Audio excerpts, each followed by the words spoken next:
Hey, boys and girls. So, for our art project this week, and it's just a couple day thing, we are going to be drawing our plates.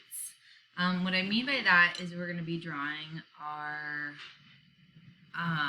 kind of our plate with how much time we spend doing certain things. Sorry, that wasn't very clear at first. I want you to start by creating a timeline of your day.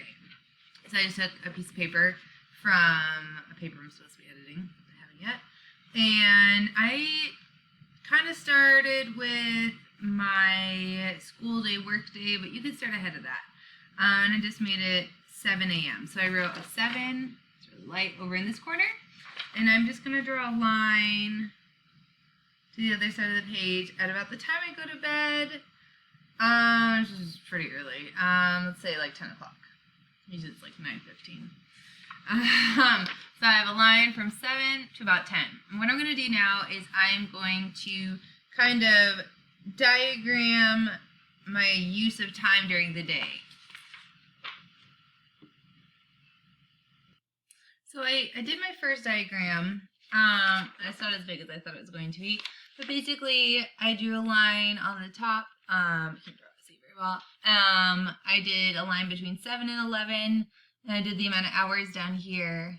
So I'd say I spend, this is like a rough estimate, it depends on the day, but about 4 hours in the morning working, unless I work a lot earlier. During the middle of the day, I try to exercise, especially when we're remote learning. And then 12 to 5 is usually work, sometimes a little bit earlier, sometimes a little bit later. And right, guys, these are estimates. So consider that when you're making your own. Then 5 to 7, this one was trickier, right? Because it kind of depends on the day, what we end up doing. Some of you might go to Boys and Girls Club a few days a week. Some of you might go with a friend. For me, this is when I do my extra stuff. So when I volunteer or take a training that I forgot I signed up for, or I'm taking a class, or offering classes. And sometimes this is also when I'll squeeze in an exercise opportunity if I'm available.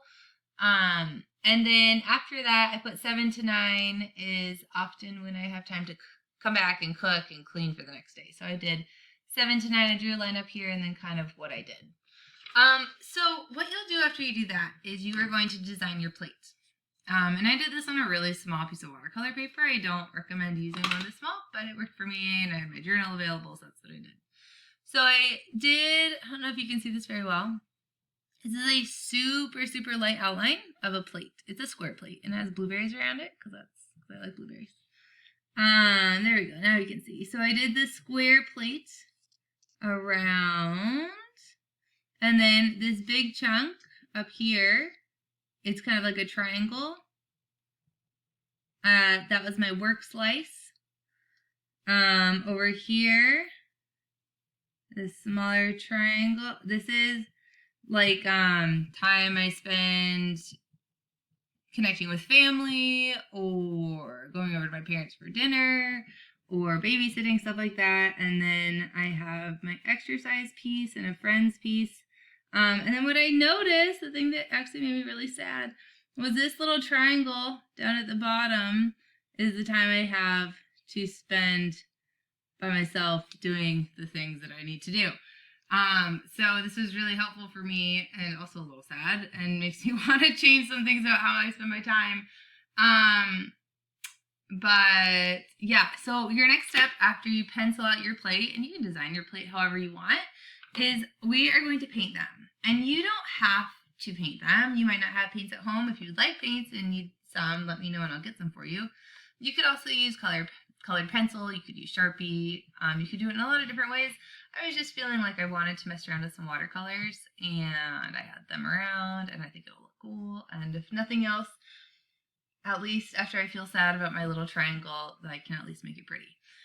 So this is going to be your first step. You're going to paint your version 1 of your plate based on your first timeline, and that's going to be your task for today. It might stretch over in tomorrow a little bit. And then our next step of this project is we are going to come back to our timelines. We're going to have a discussion, and we're going to think of how do we want our plate to look. We know how our plate looks now. We don't know how we feel about it, but how would we like our plate to look now, or maybe even our plate in the future? Maybe we're not in a place where we can break the plate and start over. Maybe we can just like move some peas around. So we'll talk a little bit about how to do that on the second phase of this project. So right now I'm going to pause us and we're going to do some painting and then we'll share what we got.